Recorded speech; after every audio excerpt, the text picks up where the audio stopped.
আসসালামু আলাইকুম everyone, welcome back to my channel. আশা করি সকলেই অনেক ভালো আছেন। আমিও আলহামদুলিল্লাহ ভালো আছি। আজকে আপনাদের সাথে চিট রুটি পিঠার রেসিপি শেয়ার করব। এই পিঠাটা অল্প উপকরণ দিয়েই তৈরি করা যায়। এখনো যারা পারফেক্টভাবে চিট রুটি পিঠা তৈরি করতে পারেন না, তারা ভিডিওটি সম্পূর্ণ দেখতে থাকুন। আশা করছি ভিডিওটি দেখার পর আপনিও পারফেক্টভাবে পিঠাটি তৈরি করতে পারবেন। চলুন তাহলে ভিডিওটি শুরু করা যাক। পিঠাটি তৈরি করার জন্য প্রথমেই আমি এখানে 2 কাপ পরিমাণ আতপ চাল 3 থেকে 4 ঘন্টা ভিজিয়ে রেখেছিলাম। এরপর পানিটা খুব ভালোভাবে ঝরিয়ে নিয়েছি। এখন এই চালগুলো আমি ব্লেন্ডারে ব্লেন্ড করে নিব। ব্লেন্ডারের জারে আমি চালগুলো দিয়ে দিচ্ছি। আর আমি এখানে 2 কাপ পরিমাণ চাল নিয়েছি, আপনারা কিন্তু এর থেকে বেশি পরিমাণও নিতে পারবেন। তো আমি ব্লেন্ডারের জারে সব চালটুকু দিয়ে দিলাম। এবার আমি পরিমাণ মতো পানি দিয়ে দিচ্ছি। এবার ঢাকনা দিয়ে ঢেকে এটা আমি ব্লেন্ড করে নিচ্ছি। আমি এই চালগুলো ব্লেন্ডারে ব্লেন্ড করে নিচ্ছি। তবে আপনারা চাইলে কিন্তু চালের গুঁড়া দিয়েও এই পিঠাটা তৈরি করতে পারবেন। তবে আমার কাছে এই পদ্ধতিই সহজ মনে হয়েছে। ব্লেন্ড করা হয়ে গেছে। এখন এই ব্যাটারটা আমি একটা বাটিতে নিয়ে নিব। ঢাকনাটা তুলে নিচ্ছি। সবটুকু আমি একটা বাটিতে নিয়ে নিচ্ছি। এখন এর মধ্যে আমি দিয়ে দিচ্ছি 1 চা চামচ পরিমাণ লবণ। লবণটা আপনারা আপনাদের টেস্ট অনুযায়ী দিয়ে নেবেন। এখন একটা চামচের সাহায্যে আমি লবণটা খুব ভালোভাবে মিশিয়ে দিচ্ছি। আর এই ব্যাটারটা কিন্তু অনেক পাতলা করে নিতে হবে। ঘন হলে কিন্তু এই পিঠাটা হবে না। তো আমি আপনাদের দেখানোর সুবিধার জন্য হাত দিয়ে দেখিয়ে দিচ্ছি। যখন হাতে নেবেন তখন হাত যদি দেখা যায় তাহলে বুঝতে হবে ব্যাটারটা পারফেক্ট হয়েছে। তো ঠিক এরকম পাতলা করে ব্যাটারটা করে নিতে হবে। এবার একটা প্যানে আমি সামান্য একটু তেল দিয়ে দিলাম। আর এই তেলটা এই প্যানের সাথে খুব ভালোভাবে একটা টিস্যু পেপার দিয়ে সব সাইড দিয়ে মুছে নিচ্ছি।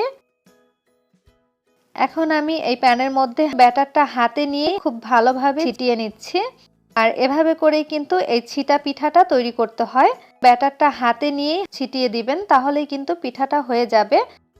পিঠাটার চারপাশ দিয়ে যখন হয়ে যাবে তখন আমি একটা খুন্তির সাহায্যে ছাড়িয়ে নিচ্ছি। এরপরে এই ছিটা রুটি পিঠাটা আমি ভাঁজ দিয়ে নিব।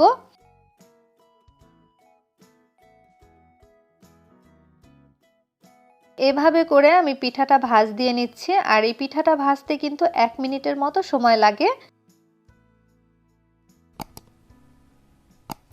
পিঠাটা ভাজা হয়ে গেছে, আমি এবার পিঠাটা তুলে নিব। আর আরেকটা পিঠা দেওয়ার আগে প্যানটা কিন্তু খুব ভালোভাবে পরিষ্কার করে নিতে হবে। আমি একটা টিস্যু পেপার দিয়ে প্যানের সব সাইডগুলো মুছে নিব। সব সাইডগুলো আমি খুব ভালোভাবে মুছে নিয়েছি। এখন আমি অপর পিঠাটাও দিয়ে দিব। সেম ভাবেই কিন্তু ছিটিয়ে এই পিঠাটা তৈরি করে নিতে হবে। আর আমি এই পিঠাটা সবসময়ই ননস্টিকের প্যানে বানাই, কারণ এতে করে পিঠাটা খুব সুন্দর হয়। আপনারাও চেষ্টা করবেন ননস্টিকের প্যানে এই পিঠাটা বানানোর জন্য। এতে করে পিঠাটা কিন্তু অনেক পারফেক্ট হবে। তো ভালোভাবে ব্যাটারটা ছিটিয়ে দেওয়ার পরে আমি সব সাইডগুলো একটু খুন্তির সাহায্যে ছাড়িয়ে নিচ্ছি। এরপরে এই ছিটা রুটি পিঠাটা আমি ভাঁজ দিয়ে নিব। একটু সাবধানে ভাঁজ দিতে হবে যেন ছিটা রুটি পিঠাটা পারফেক্ট হয়। তো আমার আরও একটা পিঠা ভাজা হয়ে গেল। ঠিক সেম ভাবে আমি বাকি সব পিঠাগুলো ভেজে নিব। সবগুলো পিঠা ভেজে নেওয়া হয়ে গেছে। আর এই পিঠাটা আমি মাংসের সাথে পরিবেশন করছি। এই পিঠাটা গরম গরম খেতেই কিন্তু বেশ ভালো লাগে। এখন যেহেতু শীতের সিজন, আপনারা কিন্তু কম উপকরণে কম ঝামেলায় এই চিট রুটি পিঠাটা তৈরি করতে পারেন। এই চিট রুটি পিঠাটা বানানো কিন্তু খুবই সহজ। আশা করছি আজকের রেসিপিটি দেখে আপনারা বাসায় ট্রাই করলেই এই পিঠাটা পারফেক্ট ভাবে বানাতে পারবেন। আমার এই ভিডিওটি ভালো লাগলে লাইক, কমেন্ট আর শেয়ার করতে ভুলবেন না। আমার চ্যানেলের আরো রেসিপি পেতে চ্যানেলটি সাবস্ক্রাইব করে পাশে থাকা বেল বাটনে ক্লিক করে রাখবেন পরবর্তী ভিডিওর নোটিফিকেশন পাওয়ার জন্য। আজ এখানেই বিদায় নিচ্ছি। আবারও দেখা হবে নতুন কোনো রেসিপি নিয়ে। সবাই ভালো থাকবেন, সুস্থ থাকবেন। আল্লাহ হাফেজ।